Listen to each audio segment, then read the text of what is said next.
श्री राधा कृष्ण दोस्तों, आप सभी का मेरे चैनल पॉजिटिव अप्रोच अकेडमी में स्वागत है। आज की मैथमेटिक्स के क्लास का वही टॉपिक रहेगा, दैट इज सिंप्लीफिकेशन।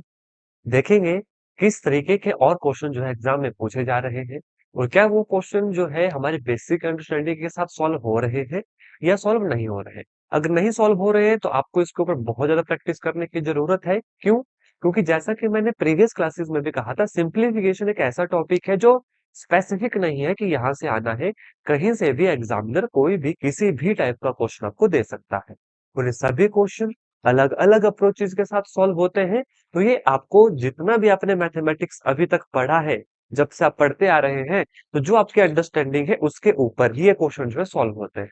इनके लिए कोई एक रूल नहीं है कि हाँ ये इसी तरीके से सॉल्व होंगे। तो चलिए बिना वक्त गवाए आज की इस क्लास को शुरू करते हैं और देखते हैं कि आज की क्लास में जो हमारे सिंप्लीफिकेशन के क्वेश्चन रहेंगे वो किस तरीके के रहेंगे। तो देखिएगा, सबसे पहले क्वेश्चन रहा आपकी स्क्रीन के ऊपर ये। सबसे पहला क्वेश्चन है, the square root of 0.00166। Option A, option B, option C और ऑप्शन डी। देखिए बिना बोले आपने जो है जिस क्वेश्चन का आंसर आपको लगता है कि आ जाता है, फटाफट कमेंट कर देना है। जहां पर आपको लगे कि हाँ क्वेश्चन नहीं आता, फिर मैं उस क्वेश्चन को करवाऊंगा। वैसे करवाता तो मैं हर क्वेश्चन ही हूँ, फिर भी आंसर जो है आ चुका है, that is option number A. फिर भी ठीक है, आंसर आपका आ चुका है। फिर भी एक बार मैं आपको फिर से कहूंगा, एग्जाम में अगर ऐसा आसान क्वेश्चन भी आए ना, आपने एक बार जरूर इसे लिखना है। जैसे कि ये बन गया 16 बटे, ठीक, ये हमारे पास बना। इसका हमें बोला स्क्वायर रूट, 16 का तो हो गया 4, इसका हो गया 100 हमारे पास। तो 0.04 will be our right answer. ये आया स्क्वायर रूट हमारा। Option number A will be right answer. Is that clear? Next question देखेंगे, द वैल्यू ऑफ 6 + 1/10 + 6/1000 + 61/10000 इज। ऐसा क्वेश्चन एग्जाम में आए, 30 मार्क खान नहीं बनना है कि हमें डायरेक्ट सॉल्व करना है, लिखना है क्वेश्चन बकायदा रफ वर्क में, काफी पेजेस मिलते हैं, उसके बाद क्वेश्चन को सॉल्व करना। ठीक है, ऑप्शन नंबर डी बिल्कुल सही जवाब है आपका। फिर भी मैं आपको बताना चाहूंगा, देखो 1/10, उसके बाद है 6/1000, उसके बाद है 61/10,000। हमेशा याद रखना, एग्जाम में डायरेक्ट इनको ऐड मत कर देना। प्लीज एक बार इन्हें जरूर लिख लेना, डायरेक्ट ऐड करने से गलती लगने के चांसेस हैं। तो मैं यहाँ पर डायरेक्ट ऐड करके आपको बता देता हूँ। ठीक है, 1/0.1, ये कितना आएगा 0.006। ये कितना आएगा 0 पॉइंट, कितने जीरो है, 1 2 3 4, 1 2 3 4, कितना हो गया ये, एक, 6 6 12, कैरी एक एक और यहाँ पर 6.1121 will be right answer. Option number D will be right. ठीक है, फिर कहूंगा एग्जाम में ऐसे लिख लेना, 20 सेकंड लगेंगे हार्डली, लेकिन कंफर्म हो जाएगा क्वेश्चन में बिल्कुल भी गलती हमसे नहीं हुई। नेक्स्ट क्वेश्चन देखेंगे, the value of cube root of 1325 जमा स्केयर रूट ऑफ 20 जमा स्केयर रूट ऑफ 256। इसका सही आंसर क्या होगा? देखो ध्यान से, ऐसे क्वेश्चन, इसमें तो क्यूब रूट है, लेकिन ऐसे क्वेश्चन स्केयर रूट में भी पूछे जाते हैं, तो ध्यान से देखिएगा। ये है क्यूब रूट, ठीक, यहाँ पर है 1325, इसके बाद है यहाँ पर स्केयर रूट, यहाँ पर प्लस है, उसके बाद है स्केयर रूट किसका, 20 का, फिर इसके अंदर स्क्वायर रूट है किसका, 256 का। ठीक है, कैसे करेंगे? सबसे पहले इस स्क्वायर रूट को करना, 256 का स्क्वायर रूट आप सभी जानते हैं कितना होता है, 16 16 256। ठीक, अब ये कितना बना, 20 + 16, ये बना 36। अब इसका स्क्वायर रूट कितना बना, ये बना 6 हमारे पास, ये बना 6। ये कितना हो गया, ये हो गया क्यूब रूट ऑफ 1331। 1331 किसका क्यूब रूट होता है? आई थिंक 11 का। 11 11 121, और 121 गुना 11 करेंगे, आई थिंक 1331 ही आएगा, फिर भी चेक कर लेते हैं। 121 गुना 121, 1 3 3 1, बिल्कुल ठीक है, 1331। तो कितना आंसर आया इसका? 11 विल बी राइट आंसर। वो कौन सा है? Option number A will be right answer. ऐसे अलग क्वेश्चन भी पूछे जाते हैं जिसमें स्क्वायर रूट थोड़ा लंबा चलता है। तो ध्यान रखना, इस तरीके से पीछे की तरफ सॉल्व करते इसको आना, अपने आप क्वेश्चन जो है सॉल्व हो जाएगा। ठीक, नेक्स्ट एमसीक्यू के ऊपर आपको लेकर चलूंगा। एक सेकंड दीजिएगा, एक सेकंड।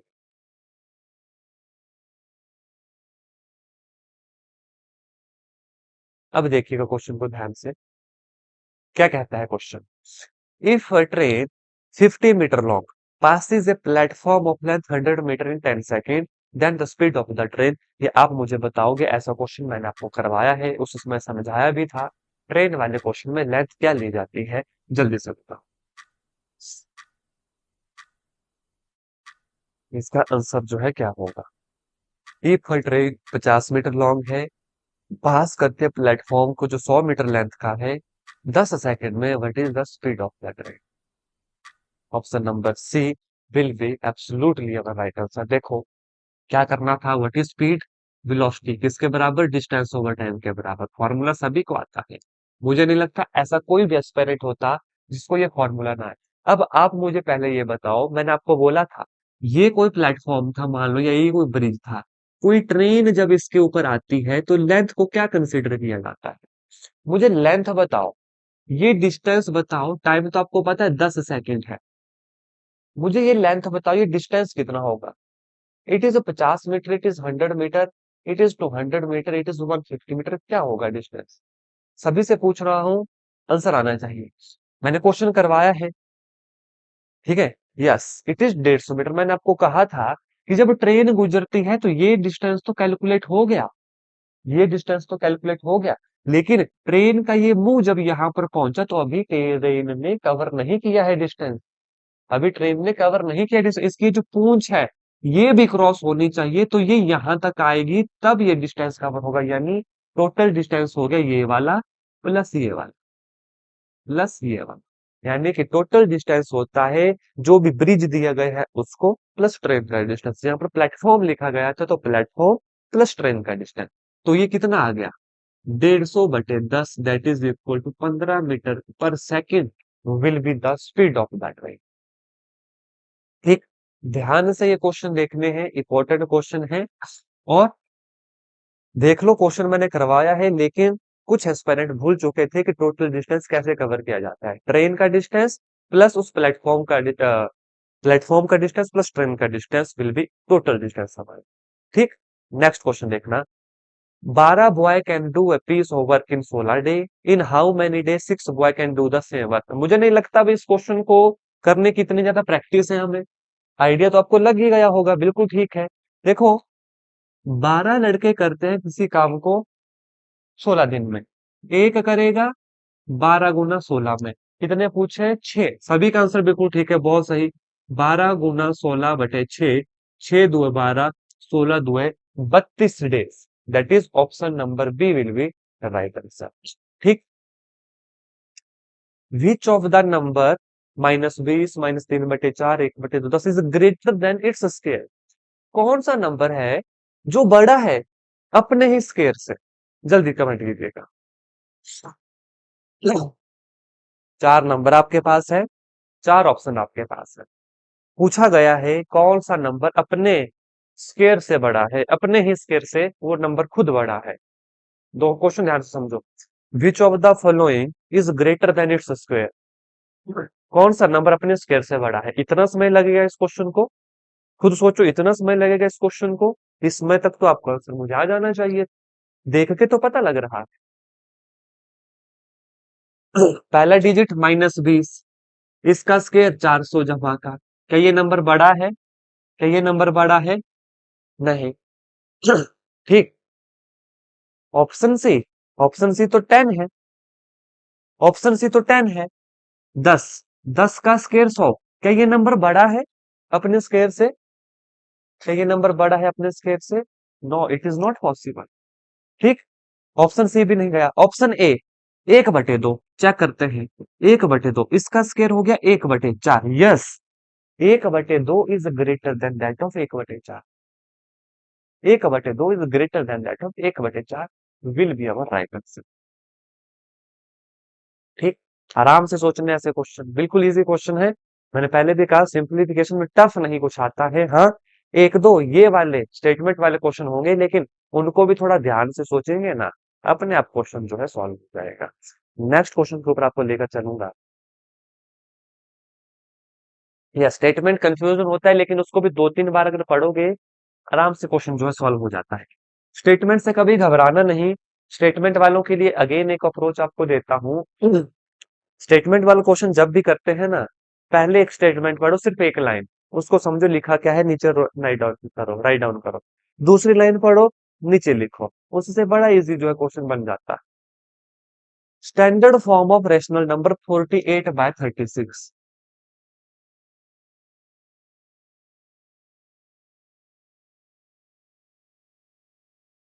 Option number C. किससे कटेगा?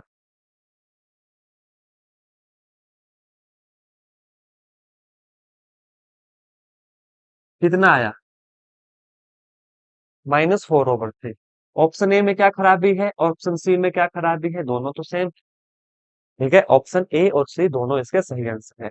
माइनस आप नीचे लिखो ऊपर लिखो, फर्क नहीं पड़ता, माइनस लगा होना चाहिए।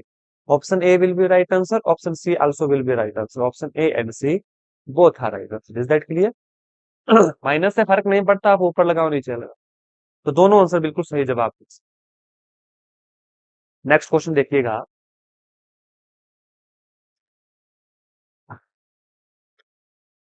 क्वेश्चन देखिए, पहले वाला ऊपर वाला देखना, फिर नीचे वाले पे आएंगे। If A plus one by B one, B plus one by C one, then C plus one by A. 1 minute दूंगा आपको, कीजिएगा क्वेश्चन। वो देखो सिंपलीफिकेशन के क्वेश्चन है, एग्जाम में तो आपको करने हैं। सोचो अब, बनाओ approach. C plus A by A, 1/a कब सॉल्व होगा हमारा? कीजिएगा आंसर इसका।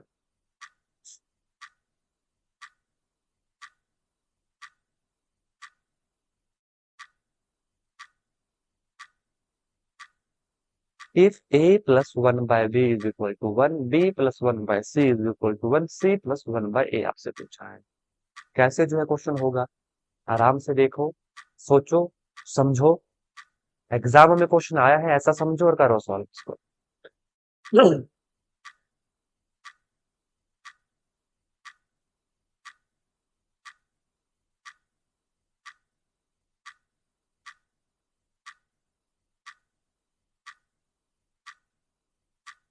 चलिए, टाइम ठीक है, जिन्होंने आंसर किया अच्छी बात है।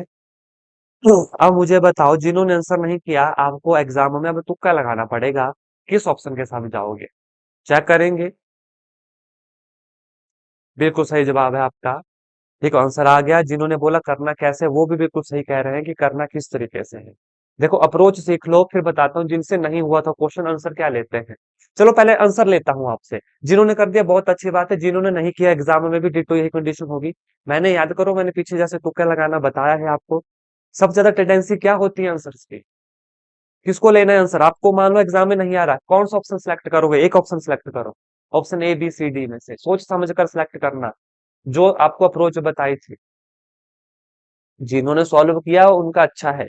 देखना, ध्यान रखना, मैंने आपको हमेशा बोला है, जब भी आपको तुक्का लगाने की बारी आएगी, जब भी ऐसे क्वेश्चन होंगे, ट्रिग्नोमेट्री के क्वेश्चन होंगे, जनरली टेंडेंसी होती है 0 और 1 की हमेशा। ऐसा कहा है मैंने, यस और नो?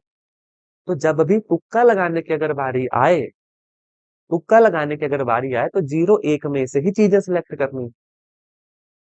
फिर देखो, हो सकता है गलत हो जाए, लेकिन ज्यादातर टेंडेंसीज यही है, एग्जाम में क्वेश्चन ऐसे ही आए हैं, या तो 0 बनता है आंसर, या तो 1 बनता है। तो इस चीज को माइंड में रखना अपने। टेंडेंसी थोड़ी बढ़ जाती है क्वेश्चन। देखो वैसे तो नहीं हुआ सॉल्व, ऑब्वियस ही बात है, कोई एक ही सिलेक्ट करना है। एटलीस्ट ये दो ऑप्शन तो हमने निगलेक्ट कर दिए, या तो ये होगा या तो ये होगा। ठीक, अब ध्यान से देखना। a+1/b is equal to 1। दूसरा क्वेश्चन है b+1/c इज इक्वल टू 1। ठीक है, हमसे पूछा है c+1/a it is equal to.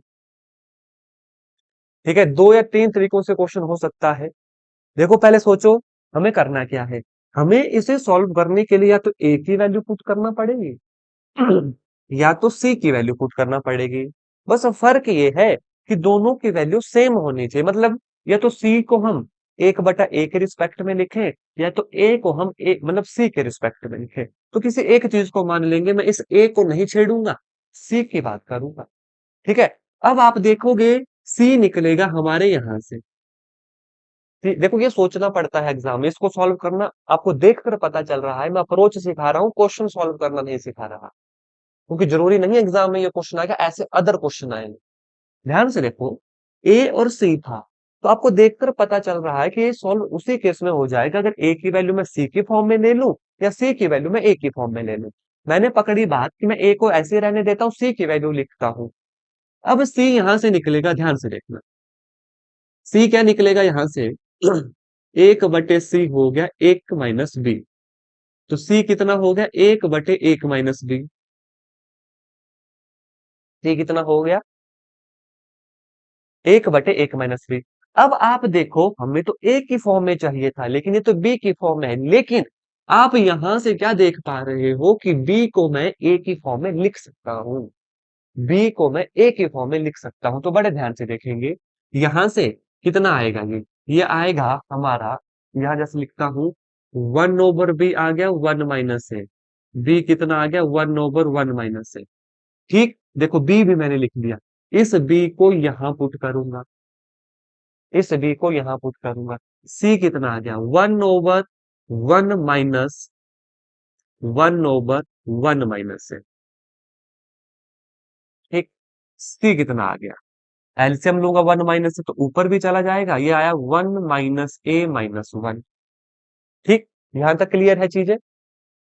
1 से 1 काट सकता हूं, सी आ गया 1 - a/-, माइनस कॉमन ले लूं तो प्लस में बन जाएगी बात। तो ऊपर बन गया a - 1 divide by A, minus मैंने कॉमन ले लिया, तभी तो माइनस माइनस कैंसिल हुआ।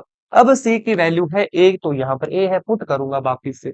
सी कितना आया, a - 1/a plus 1/a, it is equal to, LCM आ गया a - 1 plus 1 which is equal to a/a which is equal to 1। Option number C will be right answer. देखो क्वेश्चन सॉल्व करना बड़ी बात नहीं थी, एग्जाम में ऐसा क्वेश्चन आकर उसको पहचानना, सॉल्व कैसे करना है, ये आपको सीखना है। फिर समझाऊंगा एक बात, ऐसा क्वेश्चन देख के आपको बोला है इन्होंने कि c+1/a निकालो, आपके मन में सीधा आ गया, सॉल्व करने के लिए या तो c की वैल्यू चाहिए या तो a की वैल्यू चाहिए, दोनों में से किसी को भी पकड़ लो आप, आंसर निकलेगा। मैं पकड़ रहा हूं ए को, किसको फिक्स रखूंगा, सी की वैल्यू लिखूंगा इन टर्म ऑफ ए। लेकिन क्वेश्चनों को देख के क्या पता चला कि सी की वैल्यू तो बी की टर्म में आएगी, तो लिख दी बी की टर्म में। और क्वेश्चन को देख के ये भी पता चला कि बी की वैल्यू ए की टर्म में आएगी। इन लास्ट हमारे पास ये ए की टर्म में सारी वैल्यू आई, सब्स्टिट्यूट की, सॉल्व किया, आंसर निकला। Option number C 1 will be right answer. फिर भी एग्जाम में कभी क्वेश्चन सॉल्व ना हो तो मैंने हमेशा आपको बोला है, ज्यादातर टेंडेंसी रहती है 0 आंसर की या 1 आंसर की, तो इनमें से ही किसी एक को सिलेक्ट करना। और यहां पर आप देख रहे हो कि प्लस माइनस है, तो ज्यादातर होगा कि मल्टीप्लिकेशन में 0 बनता है हमेशा, ज्यादातर केसेस में। तो वहां से फिर 0 भी निगलेक्ट करना था, ऑप्शन ए बचना, सी बचना था आपके पास। लेकिन ये नौबत आपको आनी ही नहीं चाहिए। ठीक है, इस तरीके से प्रैक्टिस करनी है कि इस नौबत तक पहुंचो ही ना, पहले ही आप क्वेश्चन सॉल्व करना। Is that clear.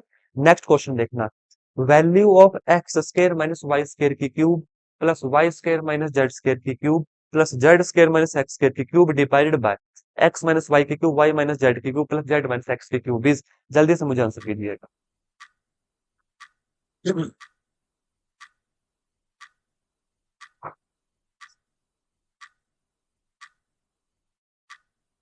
जितना समय इस क्वेश्चन को लेना है ले लीजिए, लेकिन आंसर दीजिए।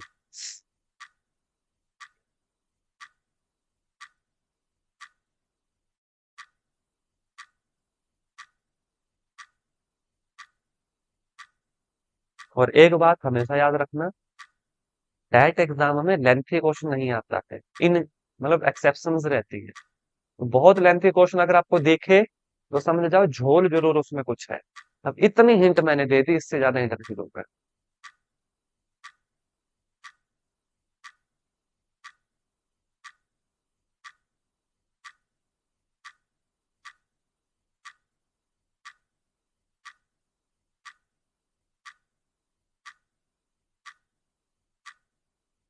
1 मिनट और चाहिए? यस और नो? फॉर्मूला से सॉल्व कर रहे हो? यस और नो? ओपन कर रहे हो इस क्वेश्चन को? यस और नो? क्यूब को, एक्स की क्यूब प्लस वाई की क्यूब को ओपन कर रहे हो? बताओ।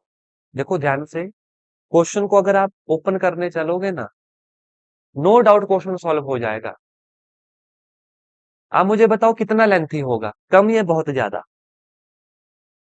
कम या बहुत ज्यादा? अगर आप एक्स प्लस बी की क्यूब से इसको ओपन कर रहे हैं, ठीक है, बहुत लंबा होगा क्वेश्चन, बिल्कुल ठीक है। अगर इतना लंबा क्वेश्चन दिख जाए एग्जाम में, सीधा समझ जाओ पक्का झोल है क्वेश्चन में, पक्का झोल है क्वेश्चन में। ठीक, अब ध्यान से सुनो, ऐसा क्वेश्चन कभी फंस जाए या तो छोड़ दो, उसी समय इस क्वेश्चन को छोड़ दो, सबसे लास्ट में सॉल्व करना है। ठीक है, अब ध्यान से सुनना, मैंने आपको बोला कि क्वेश्चन पहचान लिया आपने कि यार ये तो बड़ा लेंथी जा रहा है। आप क्यूब खोलोगे, ऊपर वाले का क्यूब खोलोगे, इसका फिर सबका नीचे का खोलोगे, फिर कटेगा कुछ ना कुछ, उसके बाद अगेन कॉमन लेना पड़ेगा, तब जाके आंसर निकलेंगे। तो यहां से आपने क्या देखा कि इसमें झोल है। अगर झोल है तो पक्का ये शॉर्टकट तरीके से सॉल्व होगा। अब याद करना, मैंने एक फॉर्मूला लिखवाया था आपको, ए की क्यूब प्लस बी की क्यूब प्लस सी की क्यूब, कोई लिखवाया था ऐसा, हाँ या ना? नहीं है याद? मैं बताऊंगा फिर से, हाँ या ना चाहिए कि लिखवाया था फॉर्मूला या नहीं? लिखवाया था। अब उस तरीके से सॉल्व करेंगे, देखना, ए जमा बी जमा C into A B, माफ कीजिएगा, क्या था फॉर्मूला?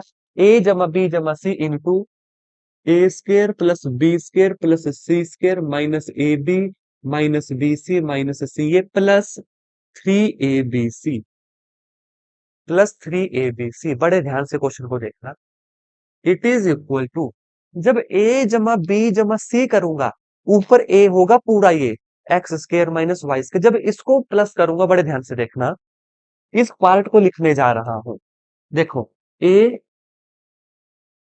जमा B Y square minus Z square जमा सी जेड जमा C Z square minus X square, ये लिखा मैंने अभी पहला पार्ट। इससे देखकर क्या पता चला, एक्स से ये एक्स, इस जेड से ये जेड, इस जेड से ये जेड, ये कितना बना? बताना जरा। ये मैं काट तो दिए, तो बना कितना ये? यहाँ क्या लिखूं? मैं जस्ट इसको सॉल्व कर रहा हूं अभी, इस पहले वाले पार्ट को, ए जमा बी जमा सी, ये क्या बना यहाँ पर बताओ? Yes, it is zero, it is one मत कर देना, काट तो रहे हैं, मतलब ये सब्ट्रैक्ट हो रहा है। एक्स स्क्वायर से एक्स स्क्वायर गया जीरो, वाई स्क्वायर से वाई स्क्वायर जीरो। अब आप देखो, अगर जीरो डालूंगा, ये पूरी वैल्यू खत्म, पूरी वैल्यू खत्म, कैलकुलेशन बच गई, बचा क्या? 3 ABC, उसको लिखूंगा सिर्फ। 3 A कितना है? X square minus Y square minus Z square minus X square divided by, again same case नीचे होगा, देखो, ए जमा बी जमा सी, सभी कैंसिल आउट हो जाएंगे, जीरो बचेगा, ये वैल्यू खत्म हो जाएगी, बचेगा ये 3A X minus Y minus Z minus X, खत्म। इसके आगे आप मुझे सॉल्व करके दो, हो गया ना? ए स्क्वायर माइनस बी स्क्वायर, यहाँ पे नहीं लिख पाऊंगा, ए स्क्वायर माइनस बी स्क्वायर, ए माइनस बी, ए प्लस बी, ए माइनस बी के साथ ये वाली वैल्यू कट जाएगी, कितना बचेगा? एक्स जमा वाई जमा जेड जमा एक्स। अब आप खुद बोलो कितने स्टेप में क्वेश्चन हुआ? Option number A will be right answer, 3 step में।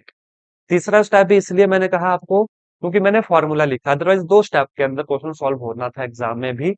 अगर आप ये फॉर्मूला को सोचोगे कि यार जो नॉर्मल फॉर्मूला है उससे तो सॉल्व होने नहीं रहा, हो जाएगा, कम से कम 5 मिनट ले जाएगा आपके क्वेश्चन, 5 नहीं तो 3 मिनट तो ठीक लेकर जाएगा।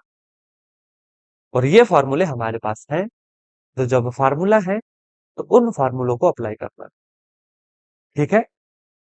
अब एग्जाम में जरूर रिकॉल होगा, क्योंकि मैंने इसकी प्रैक्टिस आपको यहाँ पर करने को दी, क्वेश्चन नहीं हुआ फिर मैंने करवाया, ऐसी चीजें ज्यादा याद रहती हैं। तो मैं फिर कहूंगा, जब अभी ऐसे क्वेश्चन आए एग्जाम में लेंथी वाले, वो जरूर देखना शॉर्टकट से ही सॉल्व होते हैं, तो याद करना कौन सा फॉर्मूला यहाँ पर अप्लाई हो रहा है, जनरल को छोड़ के। जैसे यहाँ पर ए माइनस बी की क्यूब को छोड़ के और कौन सा फॉर्मूला अप्लाई हो रहा था, तो ये क्वेश्चन आपके सामने। यहाँ तक सभी को सारे क्वेश्चन क्लियर यस और नो कीजिएगा, फिर मैं आगे वाले क्वेश्चन के ऊपर लेकर चलूंगा आपको। बता दीजिए, देखो यहाँ पर अप्रोच सीखो, क्वेश्चन के सॉल्व करना, ये तो नॉर्मल क्वेश्चन है। बाकी सिंप्लीफिकेशन नॉर्मल है, आपको जस्ट सॉल्व करना यहाँ पर आने चाहिए। बिल्कुल ठीक है।